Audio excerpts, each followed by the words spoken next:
Mangwanani Mwalelepo Vukenjani Klekwa Svanave Africa. Welcome to Africa Good Morning, the news and current affairs show bringing you everything you need to know happening on the African continent and beyond. You are joined by Ashwin Bedi. These are some of the top stories we'll be looking at today. Trump survives assassination attempt. In Mozambique, corruption cost state 5.8 million euros in the first half of this year.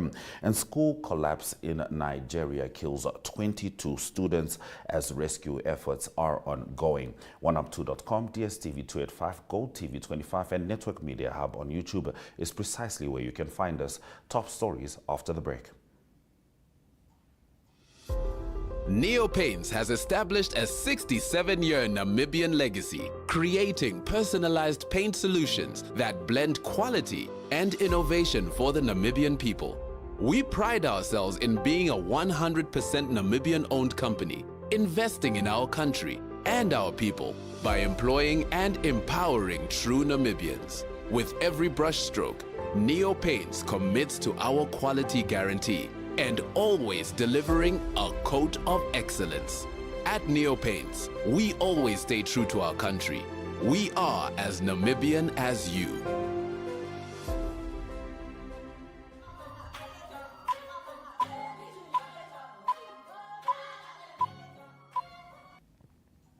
All right, let's get into the top stories on Africa Good Morning. Donald Trump survived a weekend assassination attempt, days before he is due to accept the former Republican presidential nomination in an attack that will further inflame the U.S. political divide and has raised questions about the security lapses.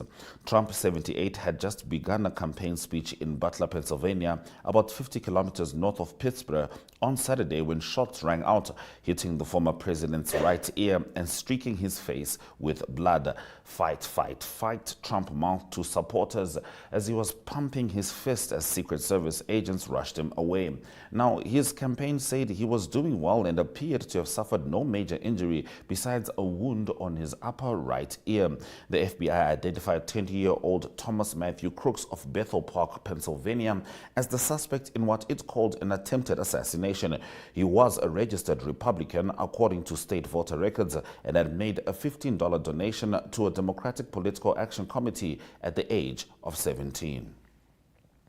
Now, few dared to question Gambia's former dictator Yahya Jammeh when he outlawed female genital mutilation over a decade later in 2015, saying it was not required by Islam, the country's majority religion.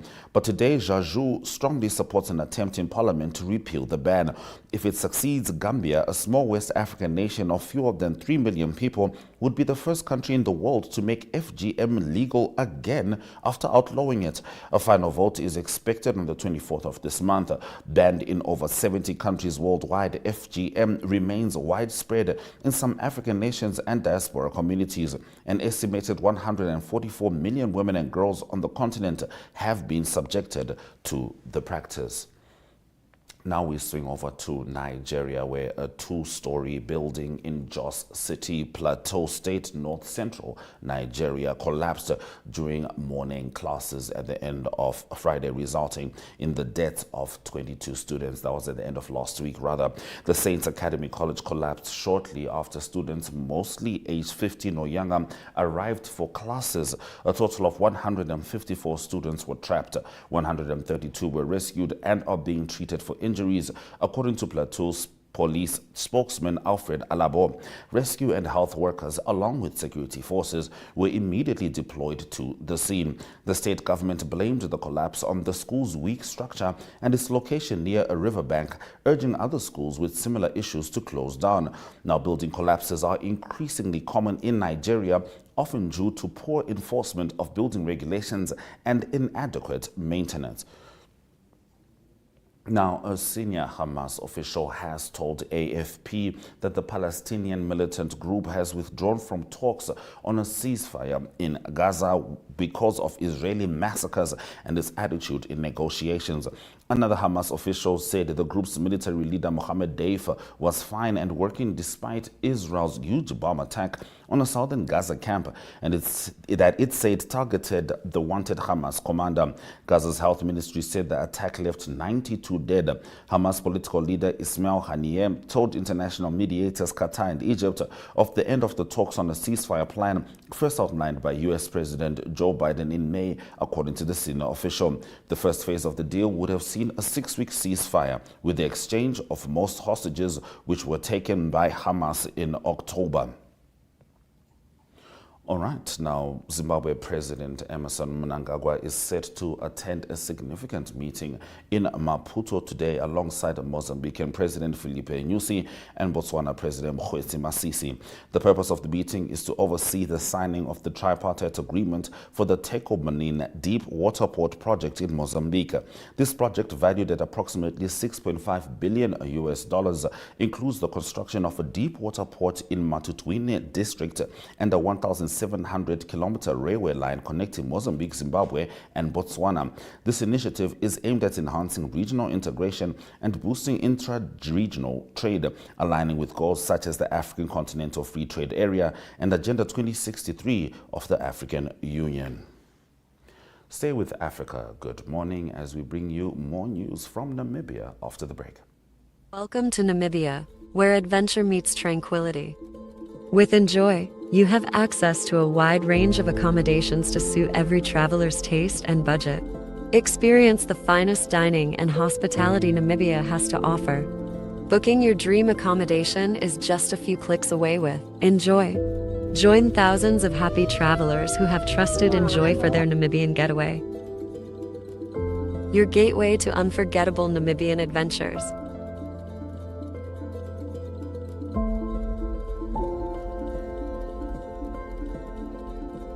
Visit us today at enjoy.my.na.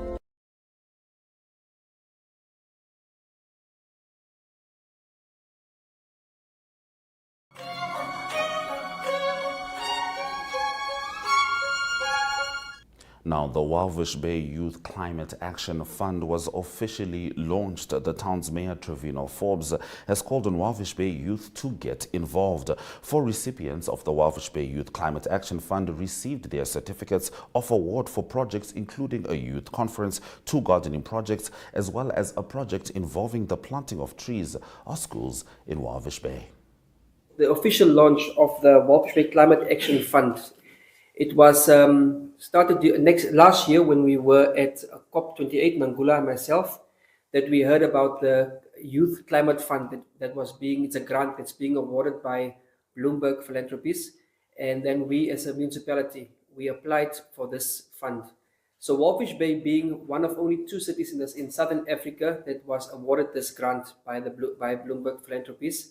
And if you roughly convert it, it's about $1 million Namibian dollars that's being given to Walvish Bay. So this is a grant, and we have started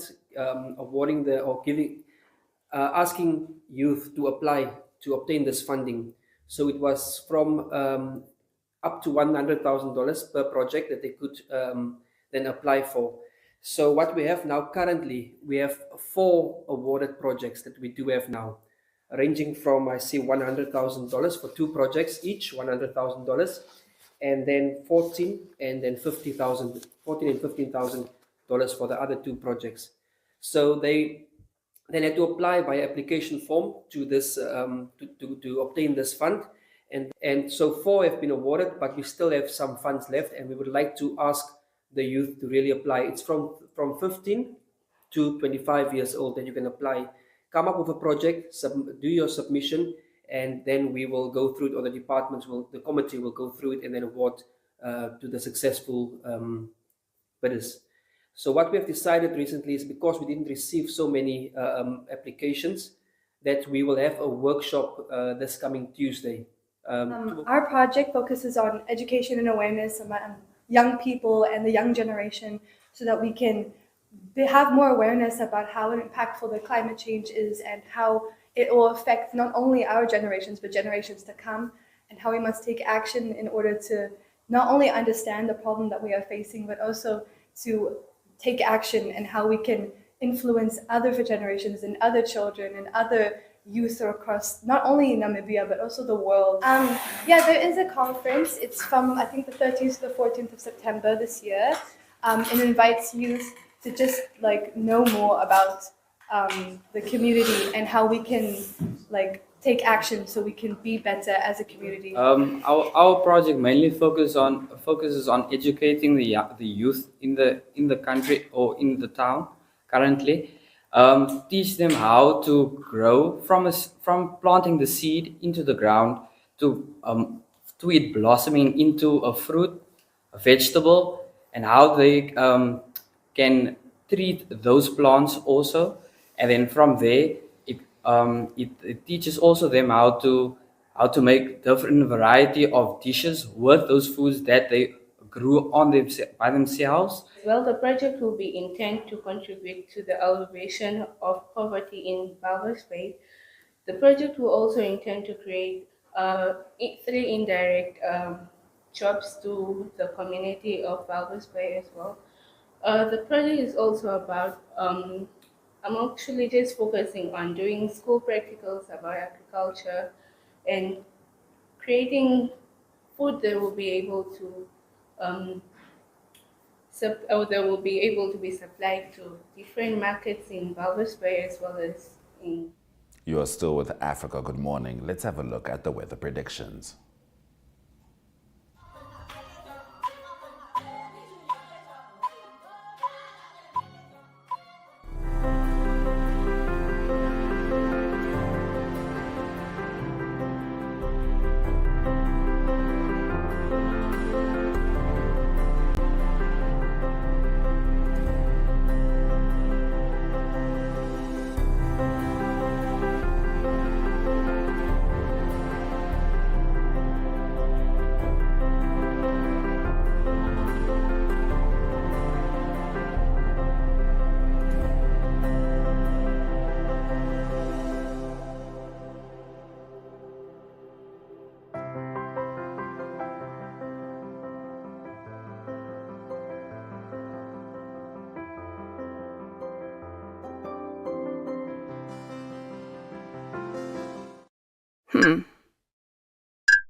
E-Ticket, your online ticket solution for events and event marketing, bringing you ease of mind and making sure that your event gets out there.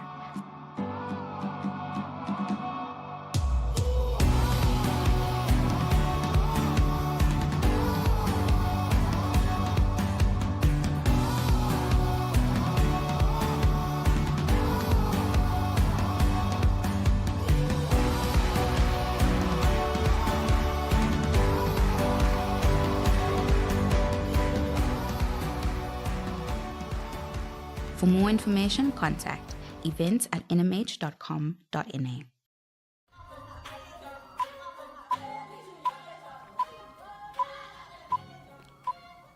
Getting into economic news stories, the International Monetary Fund has slashed Botswana's 2024 growth forecast to 1% from an earlier April estimate of 3.6%, due mainly to lower diamond production, it said in a statement. The budget deficit is also expected to widen to 6% from 3.45% due to a fall in mineral revenues, the IMF said, urging the diamond-rich Southern African country to consider slowing down new infrastructure projects to help the economy. The continued slowdown is mainly due to a fall in diamond production, said IMF in a statement. Some fiscal relaxation is warranted this year given the fall in mineral revenues, but the execution of the ambitious capital budget should be slowed down to contain the deterioration of the deficit and prioritize projects with the highest returns, the IMF also said. Now, according to figures at the Central Office for Combating Corruption, the Mozambican state suffered losses of around 405 million meticais, equivalent to 5.8 million euro, due to corruption offences in the first half of this year. The figure is an increase on the same period in 2023, when losses totaling 183.3 million meticais were recorded, according to the GCCC, an agency of the Mozambican Public Prosecutor's Office. Now, in the first 6 months of this year, the Mozambican authority seized assets valued at €589,000, resulting from acts of corruption. The assets are the result of 705 criminal cases brought in relation to crimes of abuse of office, embezzlement, and simulation of competencies, according to the GCCC's balance sheet for the first half of the year. Let's have a look at the economic indicators just before Ari joins us for the sport.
All right, 4 years ago, 2020, Lionel Messi had no major trophy to his name. Fast forward, now he's also added the Copa America to his World Cup as Argentina won the Copa America this morning, beating Colombia 1-0 in the 112th minute, thanks to the efforts of Martinez. However, there was also some major football yesterday, but I won't touch on everything. That's why we have Ari. How's it going, Ari? Take it away.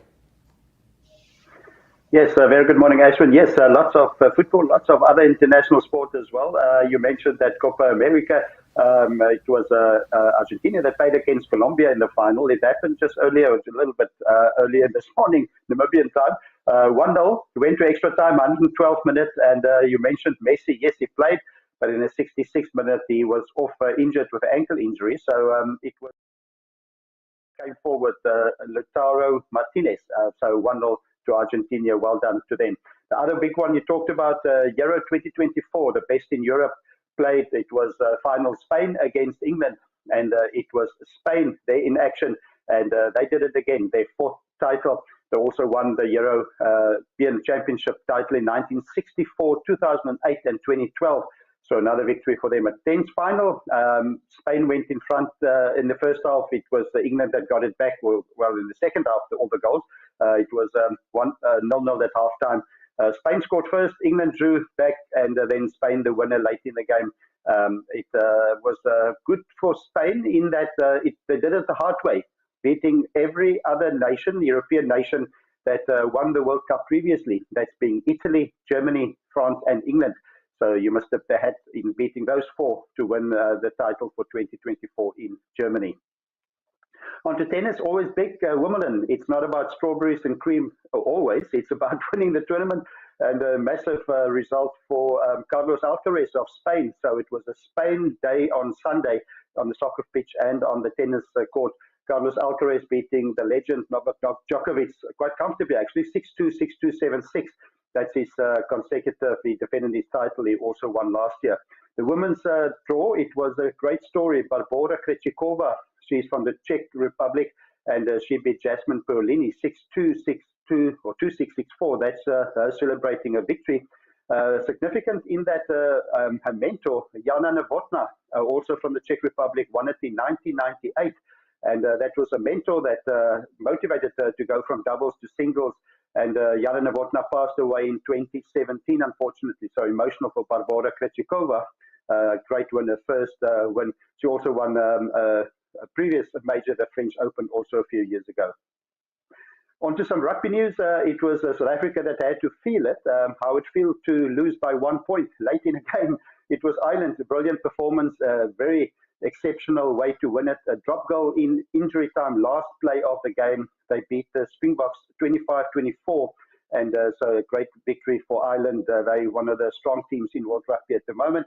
New Zealand, too strong for England. Not a good weekend for England on the sports field then, losing the rugby and the soccer. New Zealand beating England 24-17 in Auckland. Australia too strong for Wales, 36-28. They continue their winning ways under new coach. And then a good win for Southern Hemisphere. It was Argentina. They beat France in the second test in Buenos Aires, 33 points to 25. So Argentina making a double there as well, beating France in the rugby and then a Copa America. So I don't know if they're going to work this morning in Argentina. And then to close off, also we need to mention well done to Portugal, of course. They beat Namibia 37-22 in the Hage Geingob Stadium, but a good performance by Namibia. Just in the end, it ran away a little bit with them, but lots to work with for coach Alistair Coetzee. And then to close off golf, it was the Scottish Open leading up to the British Open starting this week. And the Scottish Open, that is Arberg of Sweden. He was the leader after the third round, fell away a little bit. The winner there, Robert McIntyre of Scotland. With that surname, you can only be a Scot. Robert McIntyre winning the one he always wanted to win. And he won the Scottish Open on -18, 67 in his final round. Adam Scott, -17, one shot further back. And Robert McIntyre had a 22-feet putt on the last hole to win, and he did it. Rory McIlroy -14, a little bit lower down. So all to play for now in the British Open, starting on Thursday, finishing on Sunday. So we go from the strawberries and creams to a little drum of whiskey for the British Open being played on the golf courses now. Have a great week for everyone, a great sport week, and we talk international sport through the week. Bye-bye. Absolutely appreciate it, Ari. Stay with Africa Good Morning as we head into our highlights after the break. Welcome to Namibia, where adventure meets tranquility. With Enjoy, you have access to a wide range of accommodations to suit every traveler's taste and budget. Experience the finest dining and hospitality Namibia has to offer. Booking your dream accommodation is just a few clicks away with Enjoy. Join thousands of happy travelers who have trusted Enjoy for their Namibian getaway. Your gateway to unforgettable Namibian adventures.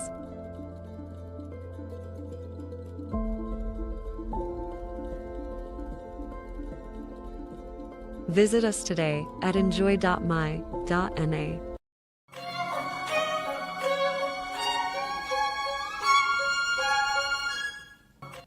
Network Television would like to extend our sympathies and our condolences to the family and friends of Katrina Hans Himarwa, who was the Minister of Education, Arts and Culture from 21 March 2015 until 9 July 2019 and a SWAPO Politburo member. The 57-year-old had been battling cancer and her death was announced by her husband, Jeno Himarwa, yesterday.